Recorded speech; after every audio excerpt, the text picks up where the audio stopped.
राज्यातील जालना जिल्ह्यातील जाफराबाद येथील ज्ञानेश्वर गाढे या इसमानं जैन संत परमपूज्य आचार्य श्री विद्यासागरजी महाराजांच्या फोटोचा वापर करून त्यांच्या चेहऱ्यावर सेपिंग करून भारतीय जनता पक्ष नेते मंत्री नितेश राणे यांचा चेहरा लावून फेसबुकवर पोस्ट केला। जैन साधू संतांच्या या अवमानकारक कृत्याबद्दल कारंजा लाड सकल जैन समाजानं उपविभागीय अधिकाऱ्यांमार्फत माननीय मुख्यमंत्री देवेंद्र फडणवीस यांना निवेदन सादर करून गैरकृत्य केलेल्या संबंधित आरोपीवर कडक कारवाई करण्याची मागणी निवेदनाच्या माध्यमातून केली। याबाबत पोलीस स्टेशनलाही संबंधित व्यक्तीविरोधात तक्रार दाखल करण्यात आली आहे।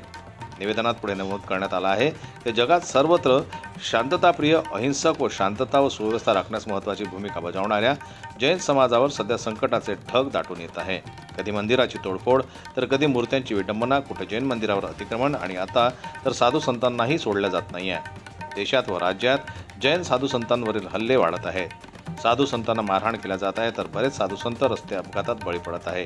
हे कमी पडत आहे म्हणून की काय, साधू संतांच्या फोटोलाही विकृत स्वरूप देण्याचा प्रकार चालवला जात आहे। हा जैन धर्म, संस्कृती व गुरूंचा खूप मोठा अपमान असून आरोपी ज्ञानेश्वर गाढे याच्या या निंदनीय कृत्यामुळे संपूर्ण जैन समाजाच्या भावना दुखावल्या आहे। जैन समाज शांत व शिस्तप्रिय असल्यानेच जैन समाजाला सतत त्रास देण्याचा प्रयत्न केला जात असल्याची भावना समाजाची होत आहे। पण जैन समाजानं नेहमीच संयमाची भूमिका साकारत शांततेच्या मार्गाने व लोकशाहीला प्रेरक अशीच आंदोलनं केली आहे।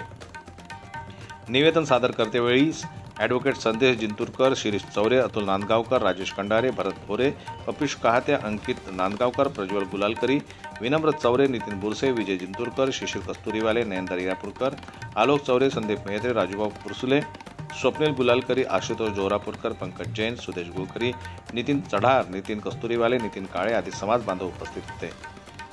जन्मतल्या न्यूज करता ज्ञानेश्वर वरगट यांचे रिपोर्ट वाशिमहून।